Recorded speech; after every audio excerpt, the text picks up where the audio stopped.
Hello, everybody, and welcome to another edition of Intersections on LHI Circle. Intersections is really where history meets other subjects, other areas like literature, arts, paintings, architecture, to really understand how all of these strains add up to our understanding of history. I mean, they're all so interconnected. It's amazing that we don't look at more such intersections and more such meeting grounds. With great pleasure, I want to introduce you to our guest today, Lydia Wojciuk, who is a lecturer in Sanskrit at the SOAS Center for Languages, School of Languages. And you would have seen her on LHI Circle on the very interesting film that she did with us on the Dhuta Kavya, or the messenger poetry of Kalidasa, the Meghaduta, which really sets the tone for the entire genre and much more beyond. Lydia, thanks so much for joining us. Also joining us is my colleague, Aparna Andhare.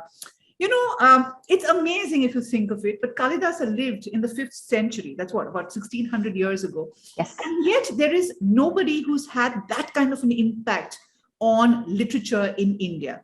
In a language which was so perfect that it was called Sanskrit, because they couldn't have perfected it any further. You have this poet, this Mahakavi, who comes in, and he transforms the way we look at literature. Shakespeare happened many centuries later in England, where Lydia joins us from. But Lydia, I want to start by asking you a very simple question. Kalidasa was not the first to write beautifully or write great works. You have Ashwagosha, who wrote the Buddha Charita in the 2nd century CE. But as a literary historian, what do you think makes Kalidasa so great? First of all, thank you so much for having me. I'm very happy to be sharing this interest of mine with the LHI Circle. So to answer your, there are two things, I guess, two kind of sides to your question. The first is a linguistic one. This idea of Sanskrit being a perfect language doesn't necessarily automatically translate to the idea of Sanskrit literature being in any way special. I mean, literature is a product of the poet's imagination, of their genius, of the cultural setting that they're in, and it doesn't matter what language the poet is composing in, whether it's Sanskrit language or a vernacular language or any other language. It's all, the impact of the poetry, I think, is going to be, at the end of the day, really contingent on the poet and not their medium. So it's not that Sanskrit creates any type of a special poetry or well, of course it's special, but it's not that another language would be incapable of doing, having a similar impact.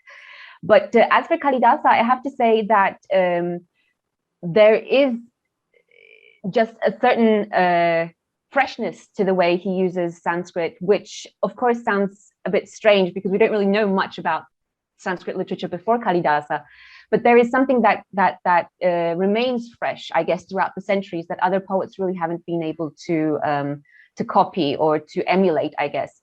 A lot of people, I guess, tried to be a 2nd or a 3rd or a 10th Kalidasa, but somehow there's something in not only the way he uses the Sanskrit language, but also in the imagery that he creates and in the way he's able to kind of stoke our imagination in just this really particular way that makes us feel that every verse that we're reading is a little vignette of a little image.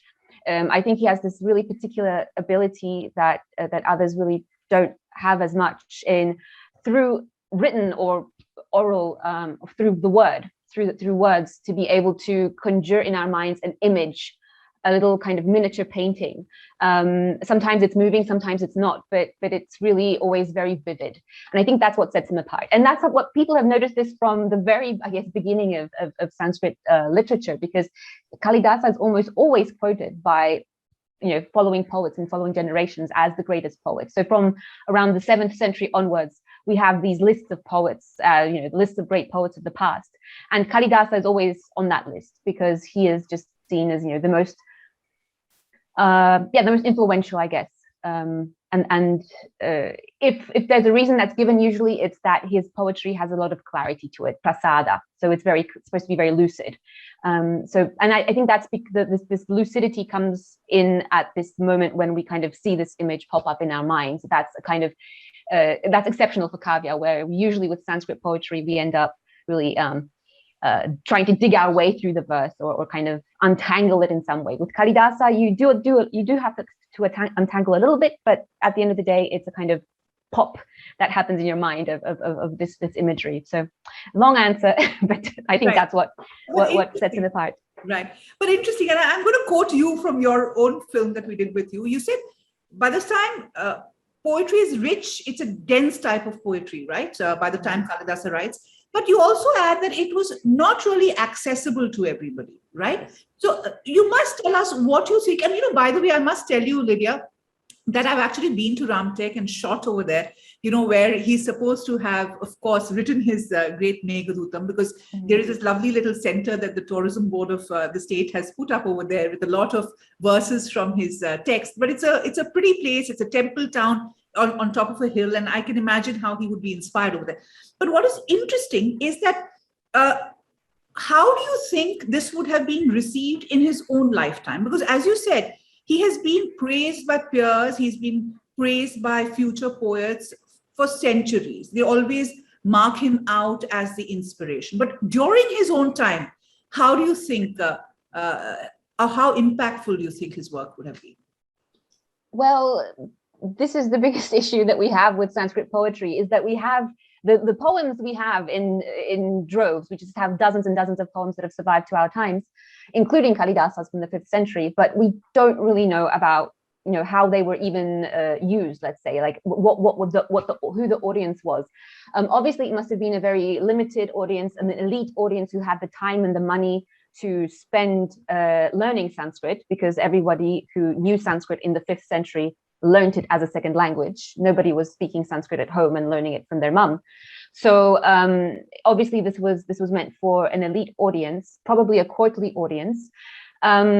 We don't really know much about the reception of Sanskrit literature because there's no personal notes or diaries or anything that survived from basically any time in Sanskrit from Sanskritic India or South Asia. But it must have been the fact that it was conserved or preserved to our times means that it must have been widely spread. So, for instance, the Meghaduta, I think I mentioned somewhere in that talk as well, that there are dozens and dozens of what we call recensions of the Meghaduta from all parts of India. So from all different parts of India, we've got different manuscript traditions or different textual traditions of the Meghaduta, which slightly vary, which means that people in different parts of South Asia had the text and were learning it, and then therefore also adding to it sometimes or taking away from it as they saw fit. So it must have been very widely spread at some point, but we don't really know about Kalidasa's time. From what I remember in one of his plays, Kalidasa himself mentions at the very beginning that because in Sanskrit, the way plays are composed is that there's always a conversation between the scene manager and the actresses or the actors at the very beginning.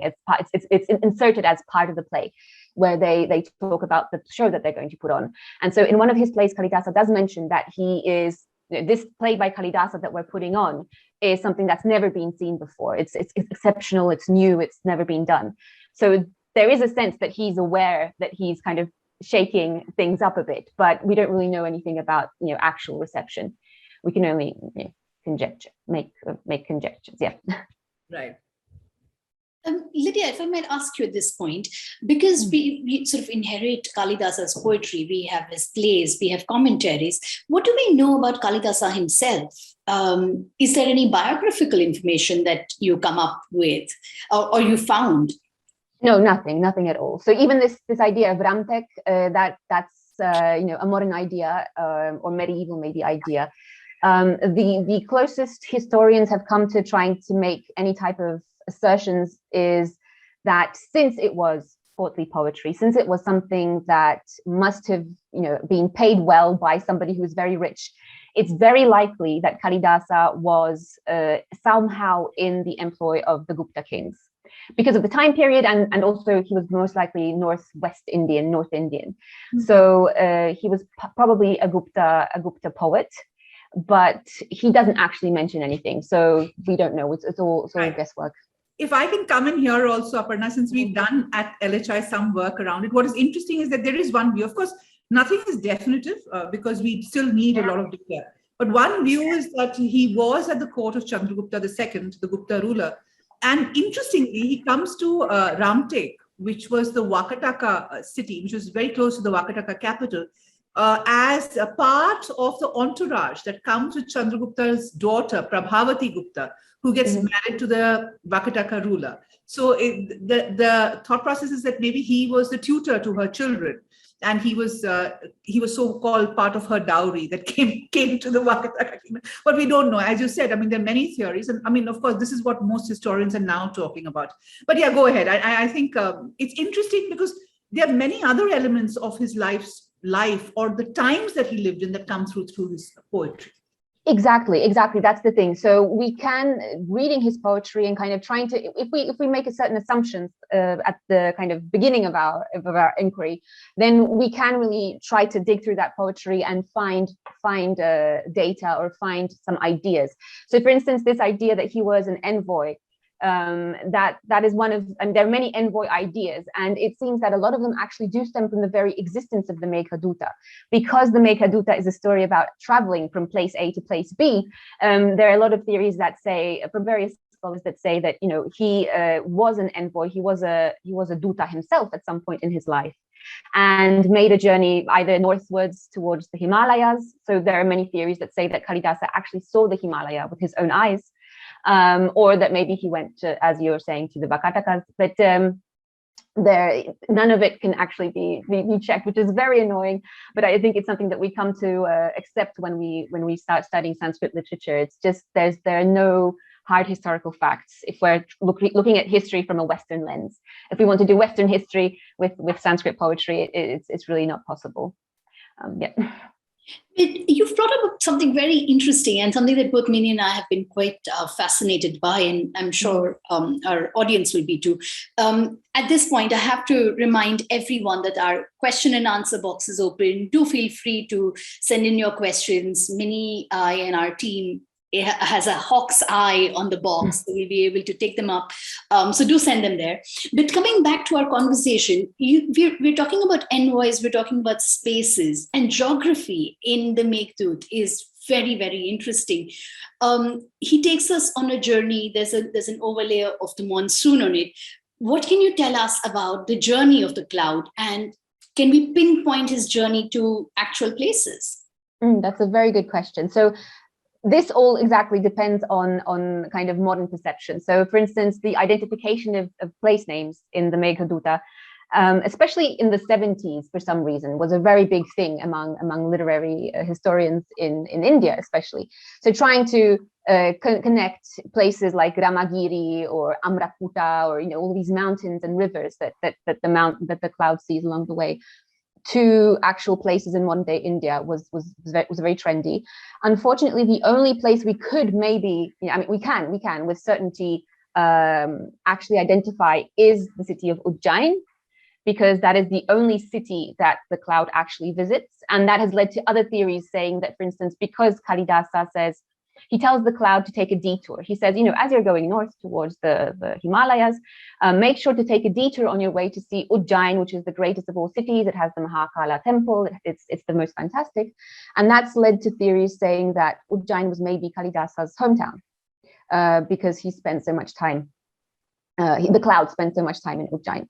In any case, that is the only actual place of certainty that we have in the route of the cloud. The rest of the passage north actually happens in a very kind of mythical setting. So the places that the cloud meets are not geographically important in any way. They have, of course, they have names like we just mentioned, Amrakuta, but that just means mango mountain, you know. So it's or Reva, or the river Gambhira, which just means deep. So they have place names, but what's important to Kalidasa, the poet, actually, as he's describing them, is not the actual topography. It's not the lay of the land. It's actually what the interactions will be between the cloud and said place. So for instance, Amrakuta, for some reason, because it's just before the monsoon, it's so hot and dry that it's burst into flames. The whole mountain is burning. And the cloud, because it's a monsoon cloud, will be able to kind of alleviate this pain and this burning, and it will rain down and everything will be okay. In the same way, all the rivers, I don't know if you're aware of this, but in Sanskrit, 99% of the rivers, no matter if they're real or not, are female. They always have female names. Because rivers, Nadi is a female noun, and all the rivers are female, therefore. And when they're humanized, let's say, they also become women in their interaction with the cloud. So because it's just before the monsoon, the rivers are all really shriveled up and dried up, and they're all very pathetic. But then the cloud, through its interaction with them, which is actually described as making love. So the cloud, through this kind of exchange of fluids, is able to boost these rivers back into life and to awaken them once more.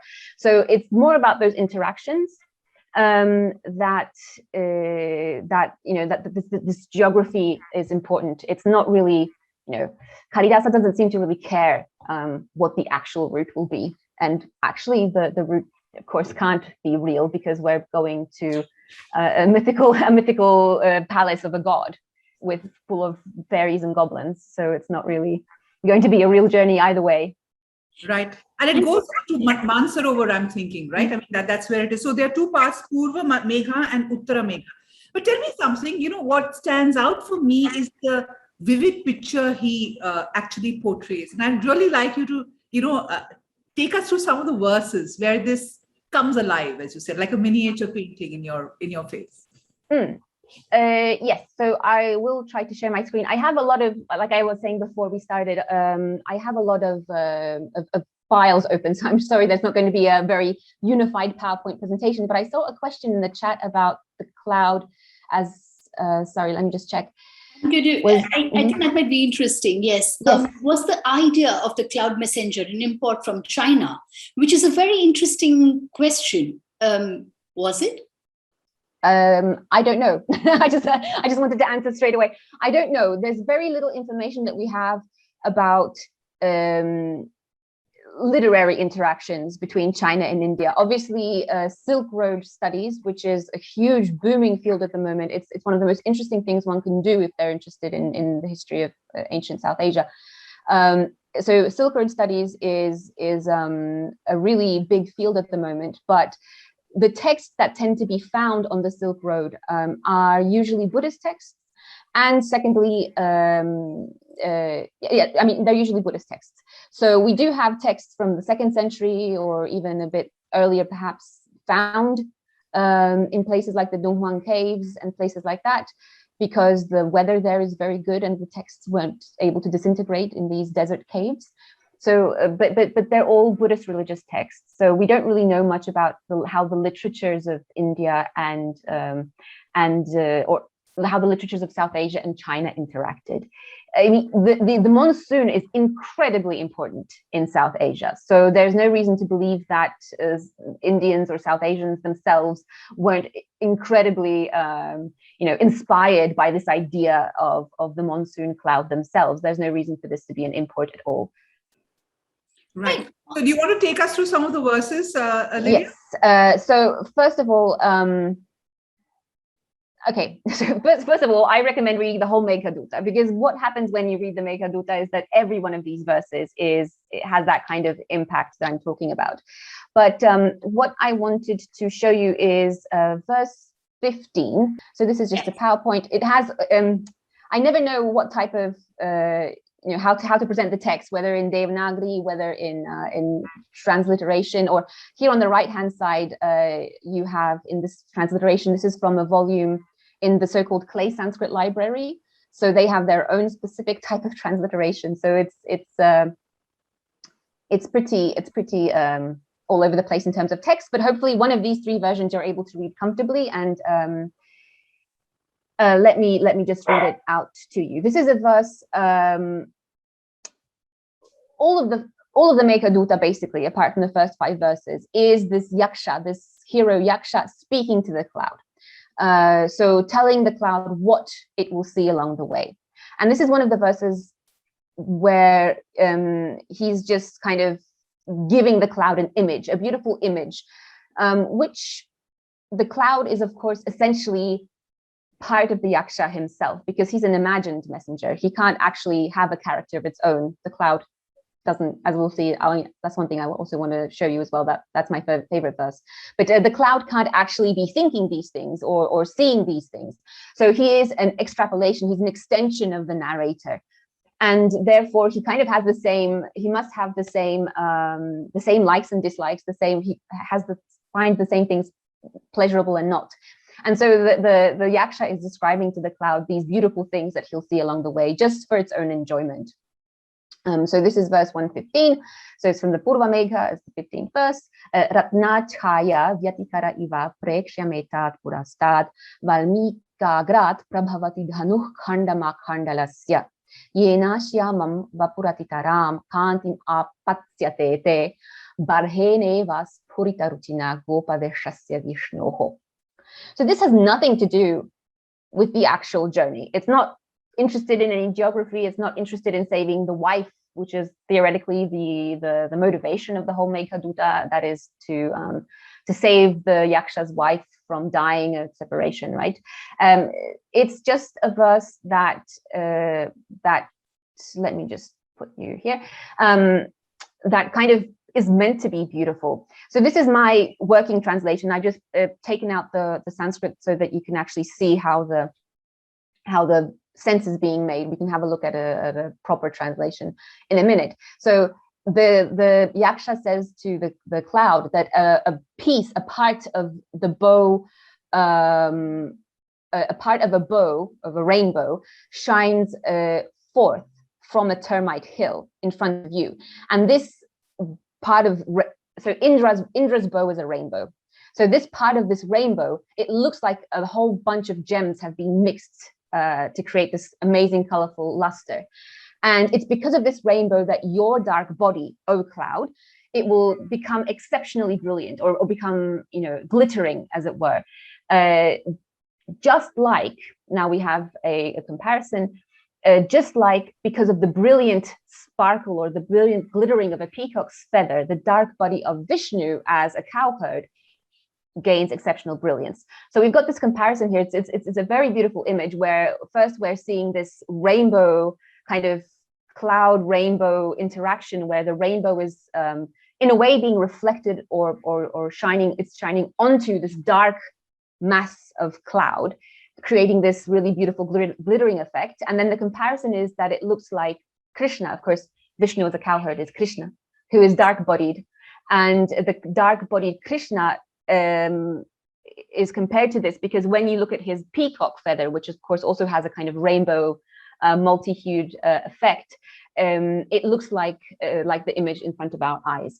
So this is one of those verses where you just kind of sit there and think about the image for a while without necessarily caring about how the poem is progressing. One thing that I started talking about is what I also mentioned in my video recording, and kind of connecting this to the idea of having a favorite verse in the Meghaduta, and that for me is without a doubt verse number 5. It's from the very beginning of the text, because of not only how beautiful it is and how kind of the effect that it has on us emotionally, but also because of how it actually well, let's think about it. Okay, so the verse is 1.5. It's the last verse of the all-knowing narrator. So the Meghaduta, if we think about its divisions, we can say, of course, Purva Megha, Uttara Megha, so 50-50, two parts of the Meghaduta. But we can also think about it being divided into the verses spoken by our all-knowing narrator, verses 1 to 5, which introduce the poem, and then all the rest of the verses are in the mouth of the yaksha. So the narrator kind of takes the back seat and tells us about what the yaksha is doing. So our protagonist, let's say. So this is the final verse when the poem is being introduced by our narrator, and he says, Dhuma jyotih salila marutam samnipatah kvameghah samdesharthah kvapatukaranaih pranibhih prapaniyah ityausukyat apariganayan guhyakastamyayache kamartha hi pranaya kripanash chetana chetaneshu. So this verse roughly translates as follows. It's a question verse. So these kva that we have twice. We have a kva here at the beginning and then a second kva in the second pada. It translates into these questions. The first question is a cloud not a combination of vapor, lightning, water, and wind? And is it not the case that a message, so sandesha artha, that a message can be conveyed only by speaking and breathing sentient beings? So we know this, right? These two things are facts. So they clash. These two facts obviously clash. But not considering this in his excitement, the yaksha entreated yayacha here, the verb yayacha, he entreated the cloud, because those who are afflicted by love are naturally miserable, weak in discriminating between the sentient and insentient. And the reason why this is my favorite verse, coming back to this idea, is that actually what this verse tells us, if we think about the actual literal sense, is that the whole following poem is nonsense, right? The words that the yaksha is speaking have no power at all. These are all words of a person who is excited, who is pranaya kripana. He cannot tell the difference between chetana and achetana. He is not going to be able to actually, so nothing of the whole entire poem can happen.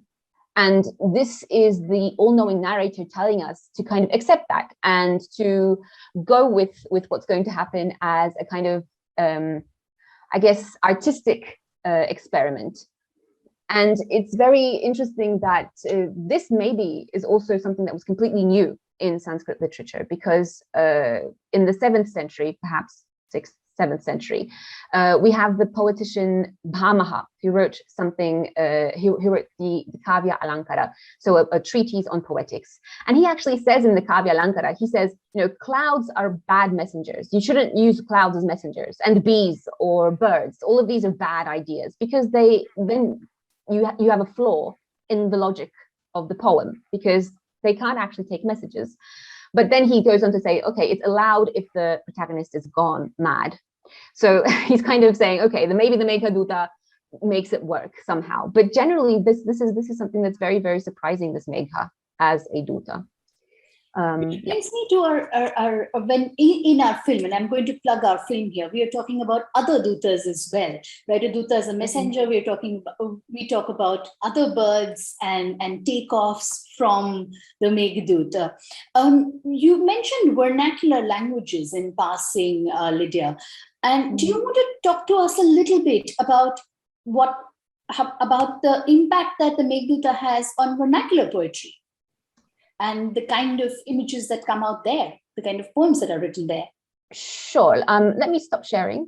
Yes, thank you. That's not necessary at the moment. So it's difficult to let's try to take it as area by area. So first of all, it's very interesting if we think about, you know, the impact of Duta Kavya in general, that it was kind of on a very slow burn from Kalidasa's time onward. We don't really have much data on messenger poetry in Sanskrit.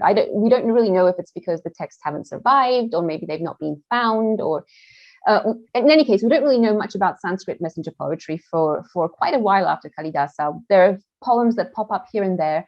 I mentioned in that talk that you would have watched the 9th century Jains working with the Meghaduta. So obviously the Meghaduta itself was making the rounds, but we don't really know about other types of compositions.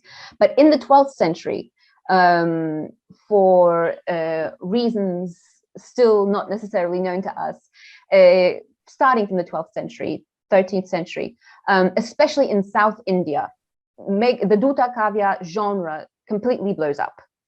And that happens both in Tamil country, in Kerala, but also in Sri Lanka. So just all of South India suddenly goes crazy for messenger poetry. And it's a very different type of messenger poetry to the Meghaduta kind of general type of messenger poetry. What sets this messenger poetry apart is that it becomes very, very interested in the local. So because the Meghaduta creates a kind of protocol, a protocol for how you can speak in very nice ways about separation.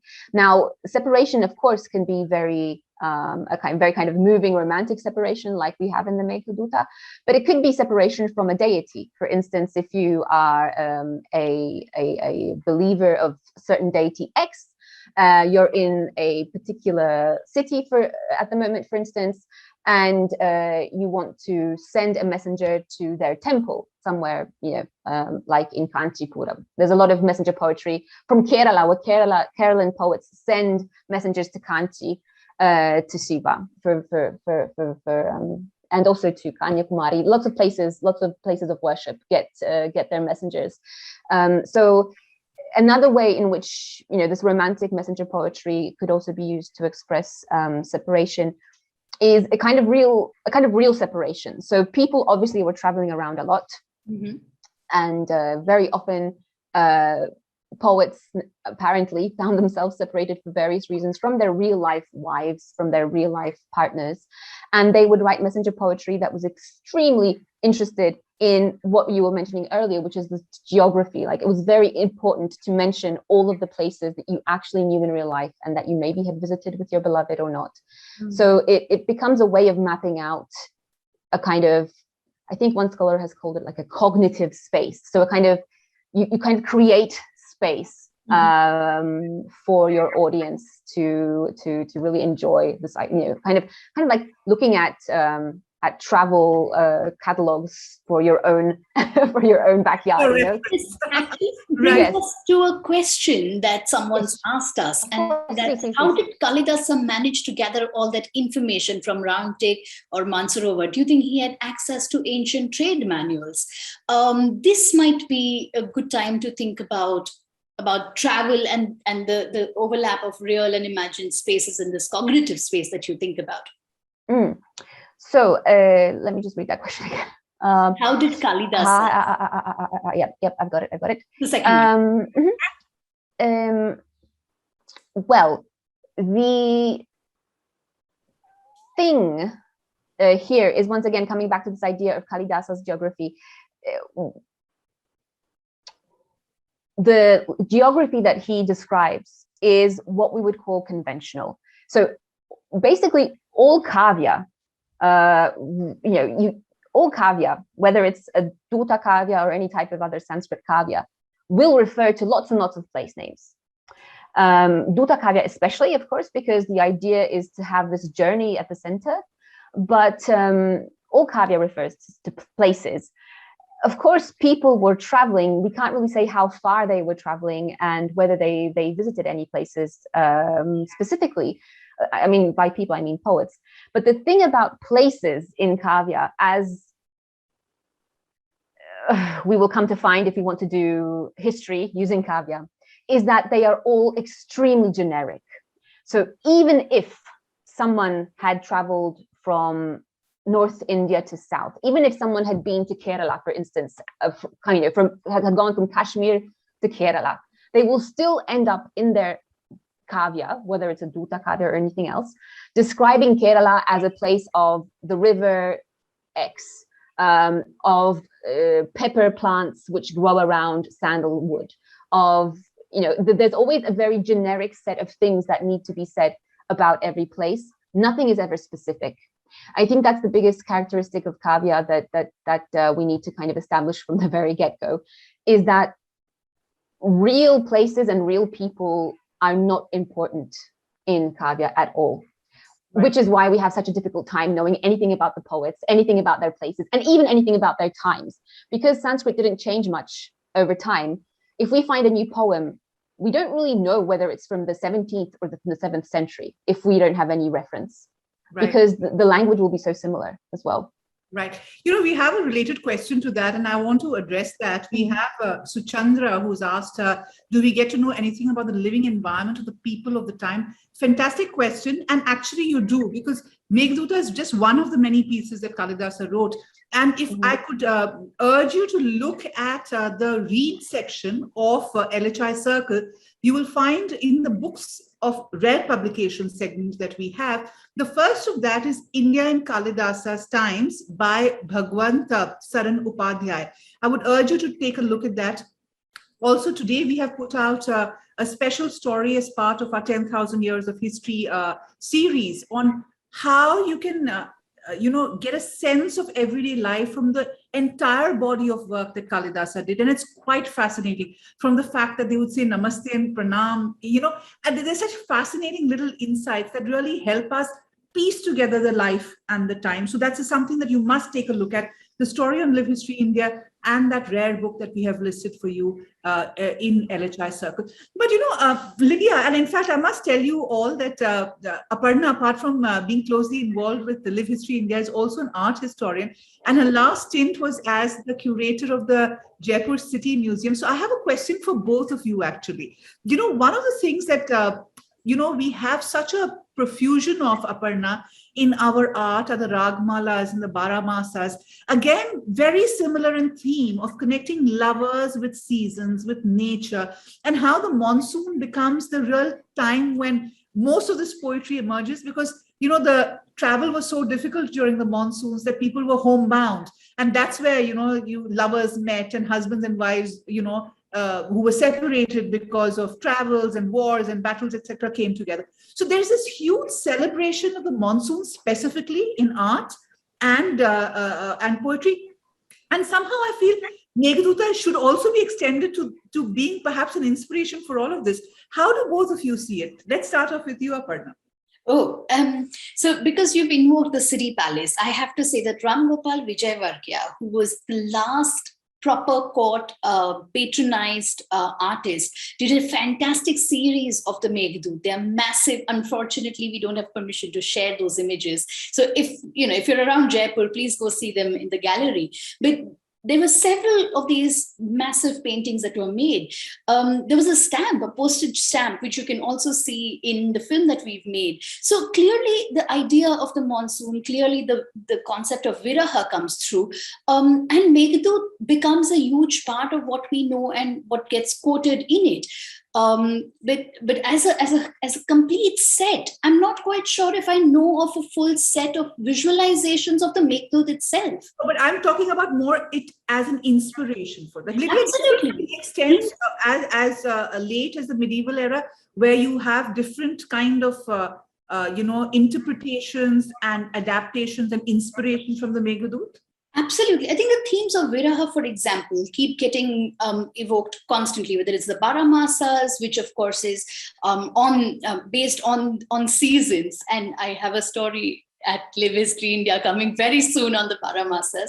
But of course, the imagination of separation, the whole idea of clouds, a heroine who steps out to meet her lover in the middle of the monsoons, all of that comes through. And I think that it's seriously informed. And the reason why Viraha becomes such a rich genre that's visualized, I'm sure Meghaduta has a big impact on that and has an influence. Lydia, what do you think? Oh, well, I couldn't agree more. I think it's really important what Aparna is saying here about underlining actual Viraha.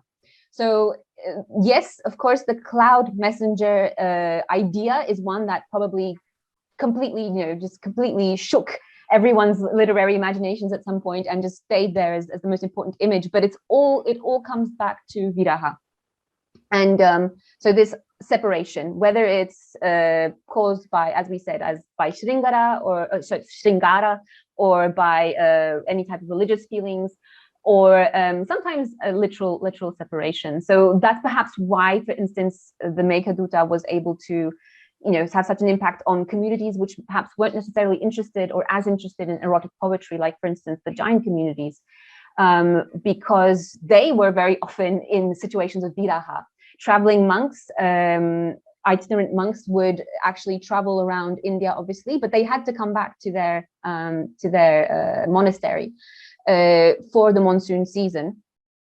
So this idea of separation, whether it's from your fellow monks or whether it's from your wife, is very important part of why the Duta Kavya genre was so important or so influential, I think. And as for seasons, it's difficult to say when this idea of seasons becoming conventionalized actually started. So Kalidasa is also famously sometimes given authorship of something called the Ritu Samhara, which is the bringing together of ritus of the 6 seasons. And there's no full, I mean, it's not necessarily 1,000% sure that Kalidasa was the author of the Ritu Samhara. It's not exactly a great work, but it's already something that shows very mature conventionalization of seasons and the imagery that goes with seasons. So the cloud, the monsoon cloud, of course, being the most important part of the monsoon season. But there are all sorts of other things that come with the monsoon season, like, for instance, the dancing peacocks or Indra's bow, and these images are hyper conventionalized and used all over the place in Kavya. And something that I don't know if I mentioned in the talk or not is that in Kavya, what you were supposed to do, what was supposed to bring pleasure, was not what we consider important in Western poetry, and that is coming up with a new imagery, but actually using this old imagery and reworking it in ways that seemed completely shocking and fresh. So what stood out for me was the fact that you said that there were so many commentaries of this literary classic that the literary studies was really commentary on the commentary on the commentary, and that's how it passed. But I'm going to pull you out of the Meghaduta a little, Lydia, because we spent a lot of time on the Meghaduta, but actually it's one of the minor poems of the Kalidasa, because the Mahakavyas are the Raghuvamsha and the Kumara Sambhava, and then the great plays of Shakuntala. And internationally, I mean, I think the rediscovery of Kalidasa, I want 2 questions actually. First is, how does the Meghaduta figure for you as a literary historian, as a literary studies person, in the larger work of Kalidasa? And is there anything else in the Kalidasa piece that you would like to put your focus on to give us a sense of the poet? And the second is, I have a question from one of the audience members, but we'll take that later. It's really about the rediscovery of Kalidasa and how Kalidasa is perceived. I think Nitin has asked that question, how he's been perceived outside India, and what was the rediscovery process like to the Western world? Sorry, I'm going to jump in and make this a little bit more complicated. Vijay Balkrishnan has asked us if there were multiple Kalidasas and the links that inform and substance between Meghaduta and Shakuntala that are attributed. I think we can squeeze all of these in and hand them to you, Lydia, to answer. I'll try. So the first, where does the Meghaduta figure in Kalidasa's, let's say, milieu? That's a very loaded question. It just really depends on, well, if you're reading Kalidasa as to appreciate his literature, then I think the Meghaduta is very high up there on the list. But it really depends on what you're looking for, because the Mahakavyas, as you mentioned, the Raghuvamsha and the Kumara Sambhava, they give the reader very different thrills than the Meghaduta. The Meghaduta is slow paced, beginning with the meter, the Manda Kranta, which actually means walking slowly, and then thinking about plot. There isn't any plot in the Meghaduta, really. It's just really this imagery and this kind of really lyrical setting that's supposed to bring us pleasure.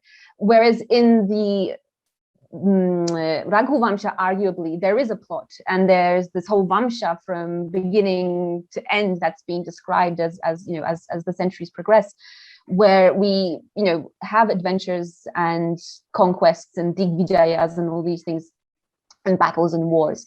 So it gives the reader very different, has a very different effect on the reader. So it depends on what you're looking for. But I do think that the Meghaduta is extremely, extremely high up there, no matter how you look at Kalidasa's work. What's convenient is that it's very short compared to the other works. So it's very probable, if not fully certain, that the Meghaduta was part of the basic Sanskrit curriculum for anyone learning Sanskrit throughout the history of learning Sanskrit in India. So if you were starting with Kavya, you probably were starting with something like the Meghaduta. And even till this day, if you tell your grandmother in India that you're starting to learn Sanskrit, she probably will find you an old Meghaduta that she had as a kid as well, somewhere, in the cupboard. It's the book that people might have lying around the house.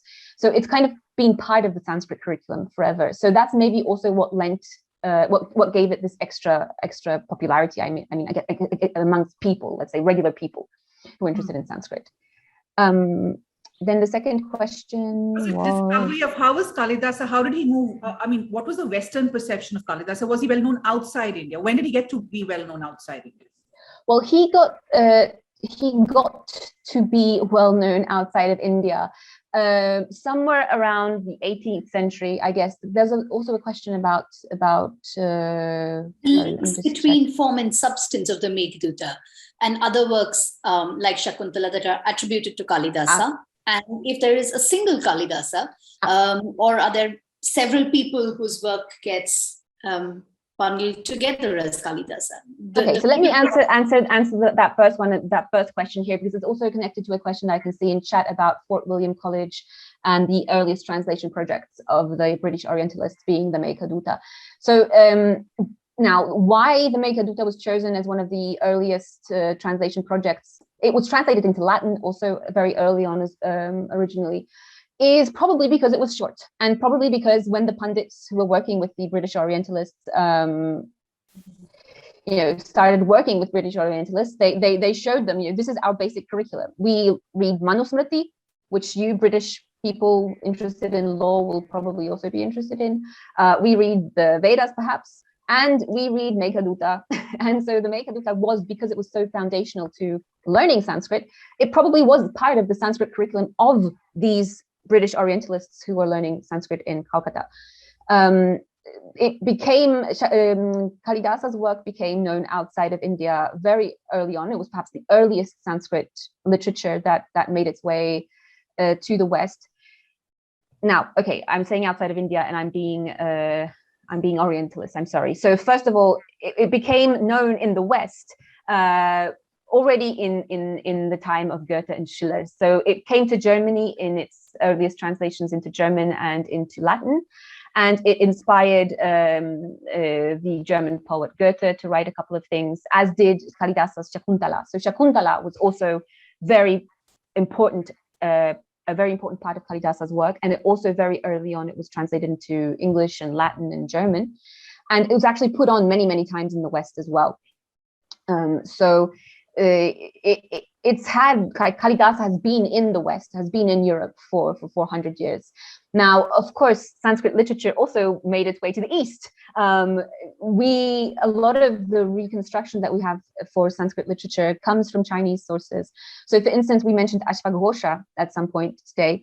Ashvaghosha, his work has actually not been preserved completely in Sanskrit.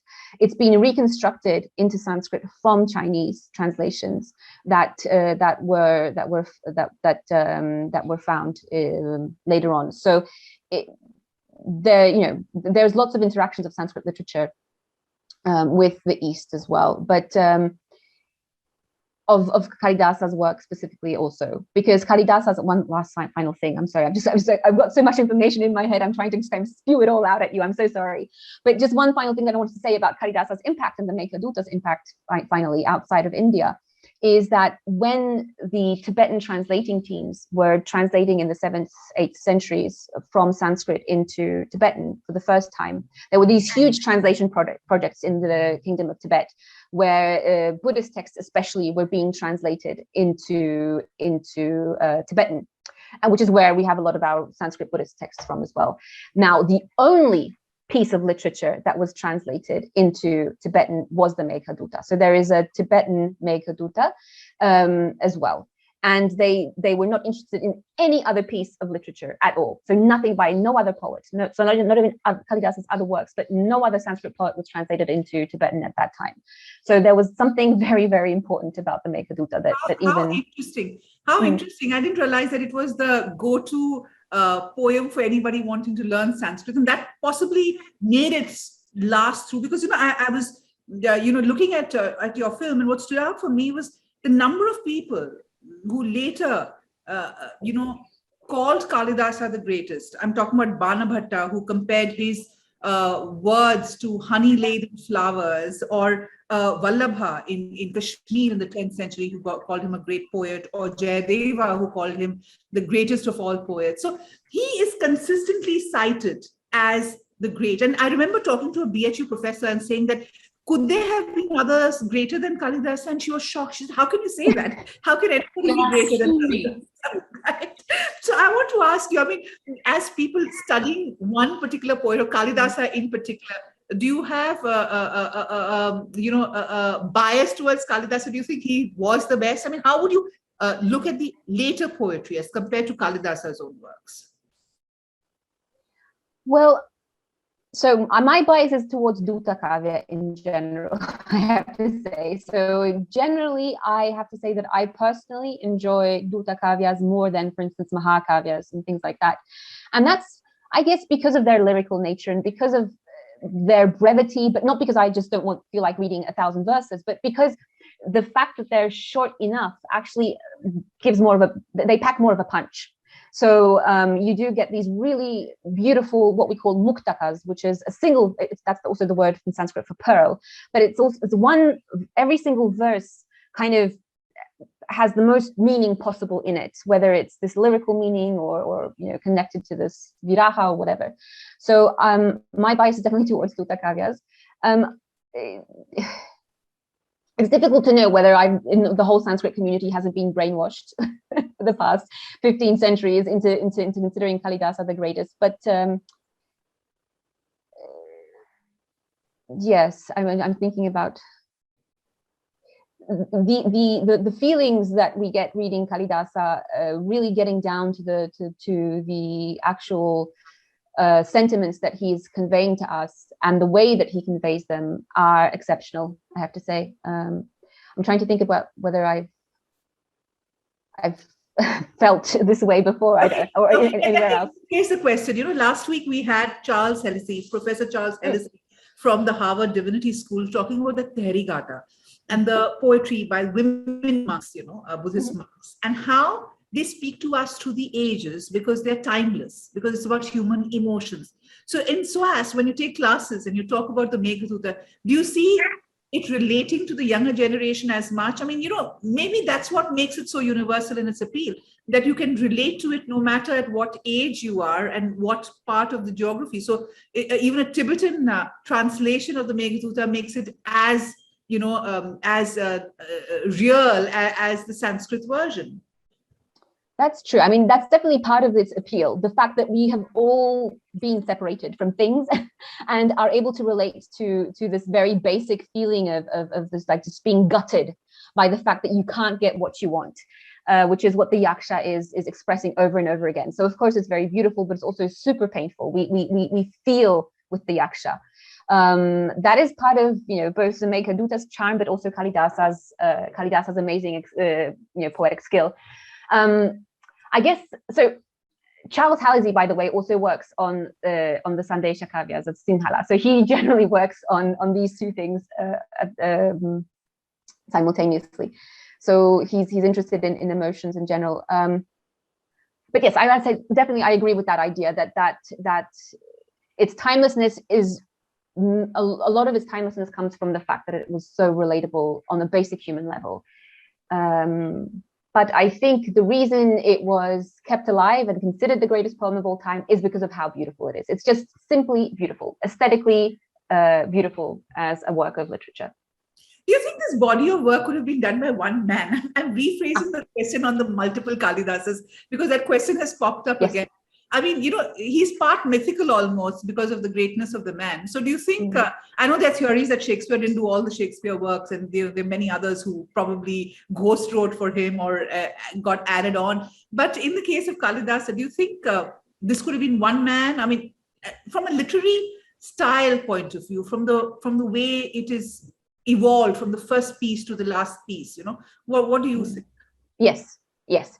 So if we take Kalidasa's work to be the Meghaduta, the two Mahakavyas, and the three plays, then Absolutely, yes. And there's been work done on comparing, just from a linguistic perspective, how Kalidasa perhaps reuses some things, or how his ideas evolve. Like for instance, in the Raghuvamsha, he might use this turn of phrase, but then he's decided to work on it a little bit more. And in the Kumara Sambhava, he ends up using the same turn of phrase, but in a kind of more spicier or better, newer way. So we can see that is definitely yes, this could definitely be done by one man. And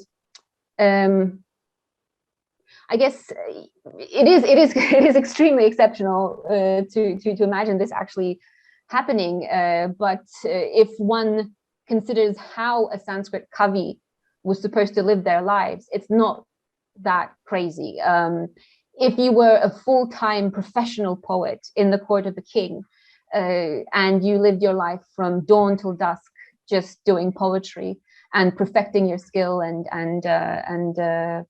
working nonstop on your poetry, I guess that it's not that mad. I mean, it feels crazy completely in modern times, of course. We can't imagine such a person.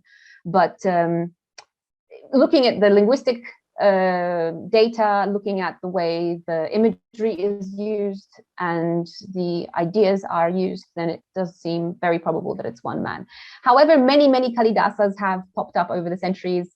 There are lots of works which become ascribed to Kalidasa, like the Ritu Samhara, which I've already mentioned. But there are lots of Kalidasas, but what we consider Kalidasa's works nowadays could have and probably were could have been composed by one man. We have one last question that has just slipped in, and maybe Lydia can give us a short answer, because the long answer to this question is in the film. Can you talk about the meter of the Meghaduta? From your point of view, how does it affect the reading of the poem? Short answer. So the short answer is that the meter is the Manda Akranta, which means walking slowly. It's a 17 count meter. So we have 4 times 17 feet. It's 4 times 17 syllables in our meter. It's a very good question. Now, this is that effect, how it affects every individual will be, of course, different, but it must have been, and it continues to be even nowadays, extremely impactful. This Manda Kranta is a very melodic meter. So if we kind of think back to just how it sounds like a melody. So this Kashtik Kanta Viraha Guruna Svadhikarat Pramattah Shapena Stam Gamita Mahima Varsha Bhogena Bhartuh. So it already has this very melodic feel, and of course it can be sung as well. So there are many singing melodies that you can also apply to the Meghaduta. So very often you will hear the Meghaduta not as a what we call mellow recitation that I just did, but you might actually have somebody singing with instruments or with other types of accompanying voices, the Meghaduta itself. So perhaps the very melodic Manda Kranta, this meter wasn't invented by Kalidasa by any means. It was around before, but he was the one who decided that, I'm going to connect Viraha, my crazy love-sick yaksha, and the Manda Kranta all in one, and somehow that just made the greatest impact. And because of the Meghaduta, if we think about its impact again, the Manda Kranta became the meter to use for all other messenger poetry. So 90% of most messenger poems that we have, if not more, in Sanskrit are composed in the Manda Kranta meter, because it's just the thing that just comes to mind. But yeah, the individual impact will of course be different on every person. Right, and also one point has to be made, Lydia, but historically speaking, when Kalidasa did write that poetry, it was a very interesting period in our history, because you had a revival of the Puranas, you had this whole storytelling tradition that comes in, that is visible in our temples, because we have done a film, for instance, on the temples around Vidisha, which was the core of the area, where you see the Puranas come in from oral traditions to text and then to the walls with beautiful sculptures. And it was really a time where a lot of the basis of what we have was actually defined. But often, and this is my last question to you, Lydia, when you talk about a personality like Kalidasa and the body of work, there is a tendency for such a poet to dominate that space, and it's very difficult then to even look at the others. But I'm very curious. So there are 2-3 phases of prolific work in Sanskrit poetry. There's a 7th, 8th century when there was a lot of work being done. Mm-hmm. And then the 14th century, as you said, in Kerala, in Tamil Nadu, because we don't realize that Sanskrit was literally the lingua franca for a lot of this poetic work, irrespective of what region you were in. What is the kind of work that is being done on these regional arms of Sanskrit poetry and literature? A fantastic question. So once again, I'm going to constrain myself and keep in the Duta Kavya topic. Thankfully, more and more work is being done. So Kalidasa definitely continues to dominate, but actually, in actuality, if you are a modern Sanskritist, not many people work on Kalidasa at all. It's kind of taken for granted that everything is being done, which I agree with, actually. So I don't work on Kalidasa myself. But he continues, as you can see today, he continues to have a huge impact on my work, but I don't actually sit there trying to figure out Kalidasa's literature. So people are moving, definitely working on other things, like the 7th, 8th century poets, like you mentioned. More and more people are working on the Sanskrit literature of Kerala, especially from a historical perspective, because as you perhaps know, Kerala for the longest time did not have any type of a centralized power base. So the literatures of Kerala actually tell us a lot in terms of how people interacted in these kind of really small kingdoms, city kingdom type. Sorry, I'm saying maybe small kingdoms, yeah. Yes, thank you. Small kingdoms and what was important to them. So we, because so we don't have a lot of information otherwise in Kerala, for instance, historical information. And a lot of historical information in Kerala is taken directly from Duta Kavyas because they're so focused on real life and real people. Now, yes, but generally a lot of work is being done on later poetry, I guess, than Kalidasa's. But you're absolutely right.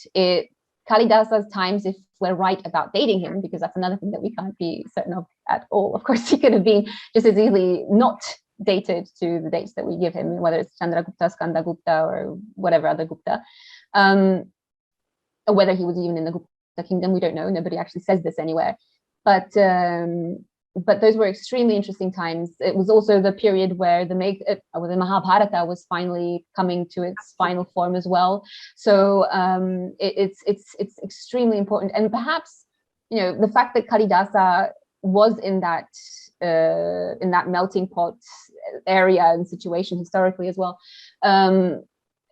Maybe the reason his work has such an impact is because he was the first to really refer to all of these things in such a catchy way, I guess. He uses the Puranas, of course. He uses Puranic stories. He uses the epics in his work. Obviously, the Raghuvamsha is all about Ramayana, right? The Kumara Sambhava is all about Shaiva stories. Very interesting, because you have these texts, but I know that was the last question, but I have to make 2 points. One is, of course, then you have from Kerala Adi Shankaracharya, who comes up in the 8th century, and he does a lot of commentary in Sanskrit in religious texts, the commentary of religion. But what is interesting, and I want to ask you this, intersections is all about the meeting ground, right? When you were talking about this, the 3-4 phases of prolific Sanskrit writing, I can't but think of Sangam poetry or the Sangam era of literature. Then you have the Prakrit, you have Hala, the Satavahana ruler who actually writes poetry, which is the people's language. So is there intersections also happening with scholars from Sanskrit and, looking at Sangam literature and Prakrit and Pali literature, meeting somewhere and talking about the evolution of literature in India, or is it still seen in silos? No, thankfully, it's not seen in silos. It absolutely isn't. So even if you're applying for a Sanskritist job at the moment, it's always that the knowledge of a vernacular language of India is very appreciated. So even Sanskritists at the moment are expected, Sanskritists at the moment are expected to have access to a second language of ancient India, whether it's a vernacular from South India, especially the Dravidian languages are very highly rated at the moment, of course, because they're very difficult to learn if you're not a native speaker. That's, I think, the biggest challenge. Or Prakrits. Now, can I just say one thing about Prakrit? Prakrit isn't a language of the people. There's this very good book. I know, but I was corrected on this because we assume it is, but it wasn't. My bad. Yes. But I just wanted to. The reason I'm saying this is because I wanted to recommend this book. It's open access. It's a book by Andrew Ollott called "The Language of the Snakes," and it's about Prakrit being a royal language. Prakrits that have survived to our times are all literary languages, the languages of rulers, of literature, of beautiful poetry, as you mentioned, the Saptasai. So it's definitely, we don't really know what language people were speaking. That's the biggest issue. If we had one diary, if we had one shopping list, or whatever, something from ancient India that we could refer to actually know a little bit about how people were living, that would be great.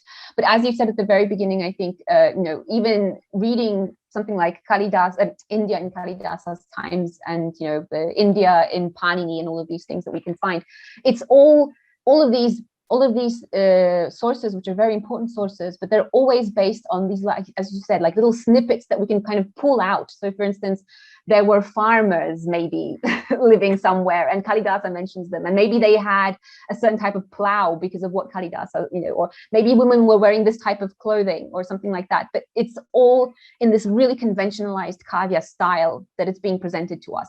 So all we can do is say, okay, this is the most probable thing. We can see, sculptures that maybe prove what Kalidasa is writing, or whatever this Bana is writing, or whatever, and we can come to a certain conclusion. But none of it is fact in the way Western history. One advantage that you do have in Kalidasa is at least it was not open-ended where it could be added to.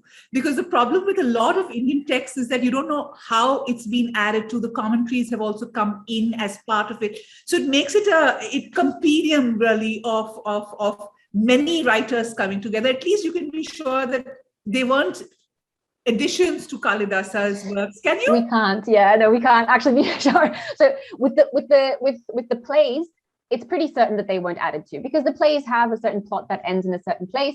But the thing about Sanskrit plays is that they are, it's verse and prose interspersed. So if you have versed sections, the versed sections are really very lyrical. So they could definitely be added to. So verses here and there, like in the Meghaduta, we can have from 110 to 137 verses in the Meghaduta. So there's a really big difference if you think about how small the poem is.